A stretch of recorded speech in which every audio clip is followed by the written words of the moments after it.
10, 9, 8, 7, 6, 5, 4, 3, 2, 1, 0. We have ignition. Hey everybody, and welcome back to Kerbal Space Program RP-0. This week we will be testing and, well, building out and testing a crewed Mars lander to replace our other semi-reusable system that we could not capture into Mars orbit due to various physics bugs. Anyway, this is the basic design of what I came up with over the week. You'll see it does have its own heat shield, a descent stage, and then it will use the same RL10 CC highs to get itself back into orbit. It can carry 4 Kerbals down to the surface along with their rover, which is necessary because I'm really bad at targeted landings, and a crate full of goodies. Now, this is our first iteration on this run. I did build this on my laptop version of this install over the course of the week in my very limited spare time, and just kind of copied the craft file over here to my desktop where we do all of our main things. So we will be running a couple of simulations in this episode from low Mars orbit, testing our entry, descent, and landing capabilities of this new system.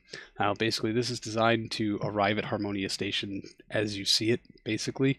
The crew will board through a docking adapter and then go through a deorbit burn, which we are executing right about now in Physics Warp. Hopefully we can speed this up just a bit. You're going to see a lot of very sped up footage and a lot of things where we were using lots of Physics Warp so that we could get as much testing in my very limited stream time as possible. I overdid it. We want to target about a 70-kilometer periapsis for our initial descent, and then I'm just going to bring up these fuel windows so I can kind of keep tabs on everything that's going on here. And so once we hit Atmo, we'll try to angle ourselves somewhere between 35 and 40 degrees. Yeah, you do notice that this looks an awful lot like an Apollo era capsule, just way bigger. I think that that heat shield comes in at right around 15 meters in diameter. It might be 16. The tweak scaly stuff is just a little inaccurate insofar as its measurements, but it will require a DN6 wide buoy to get it to Mars, and this is mostly based on the diameter of the profile rather than mass. I think this whole system with an orbital maneuvering system bolted onto the top of it comes in at about 70 tons, just a little shy. So we could launch this on a smaller vehicle, but unfortunately the diameter is just such that we really do kind of need that extra width of the delta upper stage to kind of manage the shape of this thing. But it really isn't all that massive. This is our first Hydrolox Mars vehicle, which is going to require us to put some additional infrastructure in place as far as how to make sure it can land fully fueled, but I'm hoping that we can bring that infrastructure with us every time we deploy one of these to Harmonia Station, and that will kind of make things very easy. So we finished our first phase descent. We are coming up on drogue chute deployment. There they go. We're going to slow down the footage just a little bit to right around 4x, which is almost real time, just a little bit faster than what things would normally be. And there is our stage separation. The heat shield is cleared away, and we give the engines a good bump while we're waiting for those primary parachutes to deploy. Parachutes alone will bring us down to about 30 kilometers. Like I said, this is testing, so the actual final profile of this is going to be a little different. And yeah, there goes everything hitting the dirt. So hopefully we actually won't be too close to our desired landing site where we, end up bombing our Mars surface base with, giblets of Aero shell. So this is engine fire, and if you haven't noticed, our fuel mixture seems to be, well, kind of wrong. And there's our landing ignition and a touchdown. A little rougher than we would have liked, but hey, it made it to the surface. It still has fuel, and the delta V readings seem to be terrible. We're just going to get out and kind of test some of our systems, make sure that we can detach this rover and get it clear and away. Looks like we can scale our ladders pretty easily. Everyone can get in and out. We can now pack up the ladders and test for ascent. There's our undercarriage separation, and we're making what should be a quick jump back to orbit, but unfortunately there was a little detail in moving this vessel over that I did not initially pick up on, and that is the fact that I did not unlock the RL10 CCs in my main install.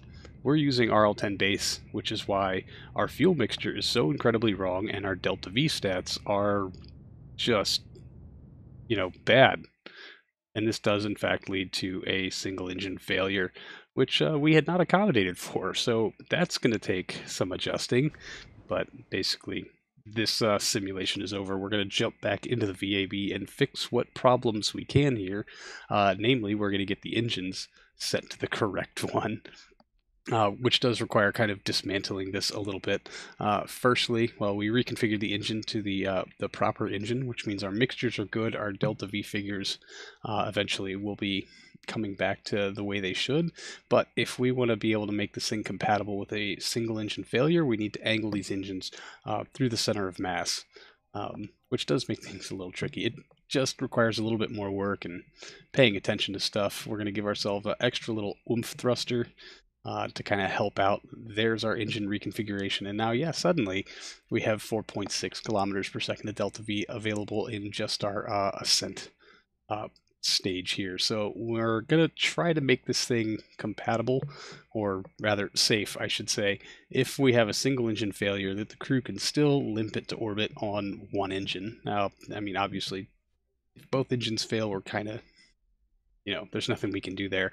But these engines have a rated runtime of something like 6 hours, which is insane.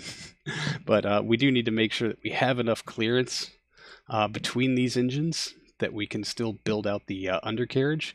The undercarriage carries a lot of thruster fuel because we need that to kind of balance things out. As far as keeping the thrusters fueled all the way through the descent. They do carry a little bit of liquid hydrogen and liquid oxygen to give us a little fuel to use during our descent phase, so that we can use the entirety of this ascent stage for just getting back to orbit. So now we have to rebuild parts of the undercarriage, including the crate holder and the rover mount. All of this will get done to something that's quite a bit simpler and a little bit lighter. Later on, we will also end up stretching that main body tank, making it just a little bit bigger, so that we can kind of maximize our delta V. But there is our undercarriage tanks. We need to get those positioned appropriately, and the fuel lines run, and then the descent stage can be, the Aero shell, I should say, can be reattached and reassembled with the heat shield. Of course, we've got to tweak these thrusters just ever so slightly. Them being just slightly off like that just kind of irritates me. And then we'll assemble the rest of the Aero shell and get this thing back out to Mars for, yet another simulation. So we'll come back in on our thruster actuated deorbit maneuver. That's the word I'm looking for. And kind of following the same procedure as last time, we will bring up our fuel loadouts just so I can monitor what's on the inside tanks, our descent stage fuel, and each of the 4 thruster packs on the Aero shell, they have plumbing going in between them so they can share fuel. So if one is empty, they all still operate, but really if one is empty, that means all of them are empty. And so that's what we kind of have to look out for, because really the way these thruster packs are designed is they should all be burning fuel at the same rate, but just in case they're not, because one axis is doing more work than another, we want to make sure that we're keeping that weight distribution even, because dealing with a ballast while trying to fly this thing down is just a little too much to ask. There's drogue deploy. We're finally generating some lift, of course. Drogues go into full deploy, and we will coast under these for a while. There's our main chutes. And staging error. We have separated from the undercarriage. The Aero shell never actually deployed. which is a problem, but I guess this does give us an opportunity to test an abort to orbit procedure. Although ideally, if we did have to abort to orbit, we would carry some of the undercarriage with us, just because that fuel would be nice and necessary. But with under those parachutes, it didn't take much to start ascending again, and our single engine out test proved extremely successful, and the delta V numbers indicate that we should in fact be able to make it back to orbit even on one engine should we need to. So we basically just restarted the test after adjusting the staging, making sure that Aero shell deploy comes before undercarriage separation, reassembling that whole thing. I probably should have checked that staging, but I didn't. So there's that. So yeah, deorbit maneuver has been performed. We are now coasting through the upper parts of the atmosphere, trying to maintain angle. The deeper down we get into the atmosphere, the more difficult that angle becomes to hold. The more difficult it becomes to hold that attitude, which I don't know, I guess should be expected when you're flying a 14-meter UFO. But we are actually generating a not insignificant amount of lift, provided we actually maintain just a little bit of angle. But this aeroshell does a fantastic job of slowing us down. There's drogue deploy, and when we come up to the actual separation here, we're going to slow it down again, just so we can see how all the pieces kind of interact with each other and the way this all goes. So there's drogues in full deploy. We're going to wait for primary deploy. I think we did adjust the timing on this. There they go. There's all the separation, and there's the problem. That aeroshell comes uncomfortably close. We're probably going to need to get some more SEP motors on that thing to make sure that we can kick it far enough away. If that thing comes back and gives us a little kiss, it's probably going to kill 4 Kerbals.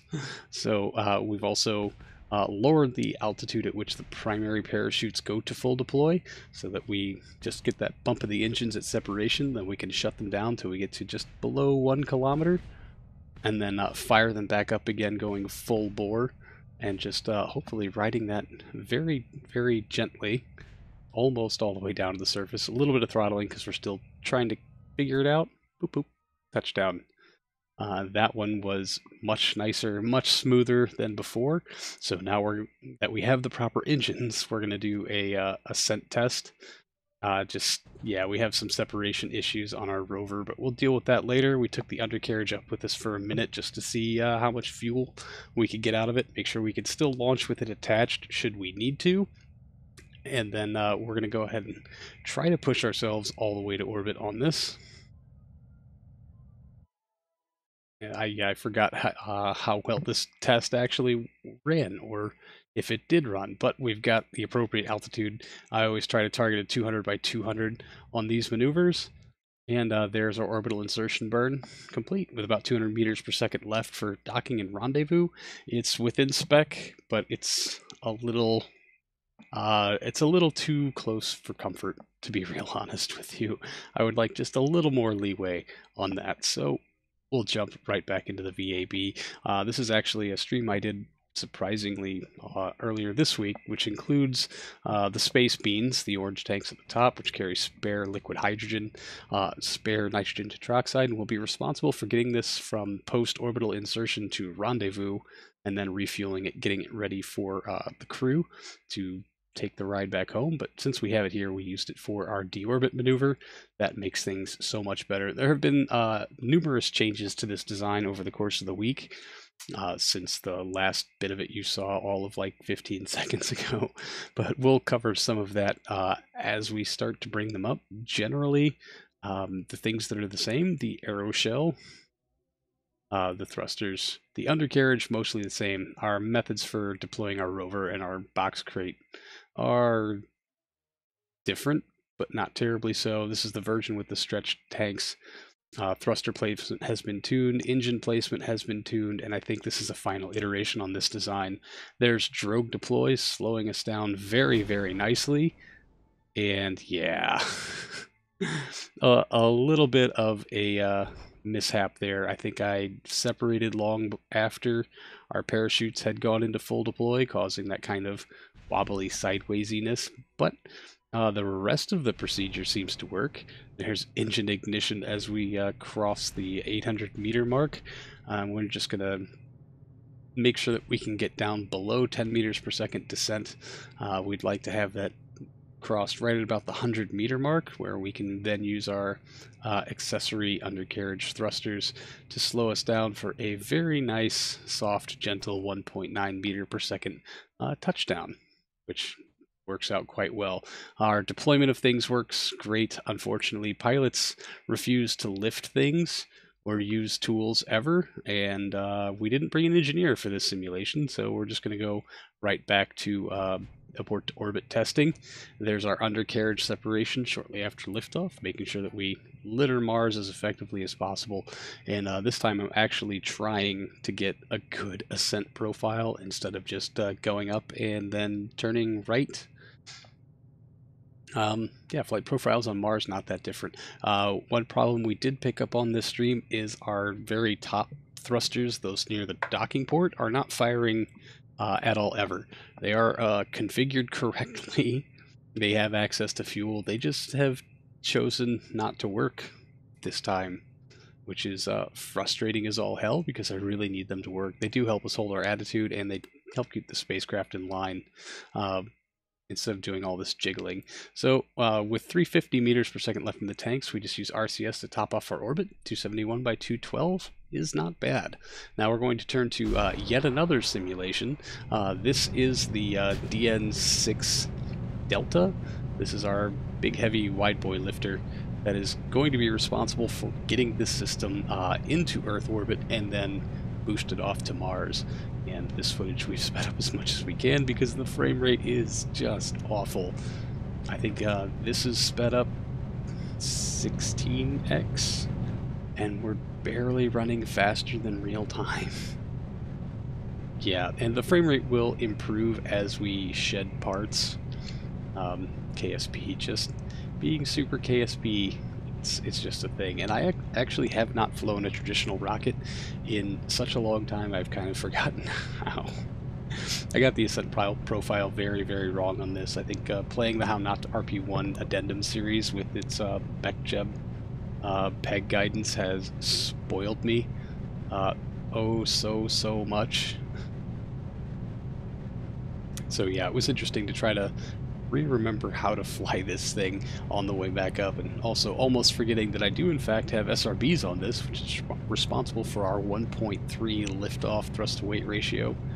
Those will be jettisoned clear and away, and then we're still about a minute 50 away from our booster sep, which is weird to think of that in terms of this is moving in real time, but you know, here we are. And yeah, our TWR will just kind of steadily climb for a bit until we get these boosters off. We'll be back to about a 1.35 TWR just on the core stage using those 6 RS-25 engines that will do the rest of hauling this thing to orbit. But we are way under our tonnage capacity, I guess, for this vehicle. I think we've put in excess of 200 tons on the top of this rocket and gotten it shipped off to Mars successfully. So with our very meager, I think 80 tons with the orbital maneuvering space beans on the top, we have 5.06 kilometers per second in our transfer stage, which depending on our transfer window is going to be enough to kick this package to Mars, do a mid-course correction when I inevitably screw that up, and propulsively capture when we get there, which was not part of the original flight plan. That's part of why we used a lunar rated heat shield instead of just a low Earth orbit heat shield on the Aero shell. It does have some ablator on it. It's not completely stripped out, but it's enough to aero capture into Mars orbit and then aero brake down to a lower orbit. But with the Delta V that's available on this thing, we will probably do a propulsive capture and then aero brake down to a nice lower orbit so that we can make rendezvous with Harmonia Station in low Mars orbit. So it's kind of fortuitous, although it does drive the price of this launch up to nearly 400,000 spaceos. which a bit more than I wanted to spend, and I think it means that we can only ship one of them off in our upcoming Mars window, although I think we still have almost a year until that's a thing. So depending on how the rest of our 3 Kerbal Low Earth contracts go, or if we can nail any other contracts in that time, then or get an advance on one, we should be able to ship at least 2. It'd be nice to keep one on reserve, although I know it's not the best idea. Oh yeah, we will also be including radiators on our space beans to help keep that liquid hydrogen liquid, and on the inside of the tanks, just as an aside. So we are coming up on our camera change. There is orbital insertion. We can separate away our core stage, and yeah, now we just have the delta upper and the package, and it's 5.3 kilometers per second to delta V. Anyway, that's going to do it for this one, everyone. Thank you so much for hanging out. I really appreciate it. I will see you all in the next one. See you later.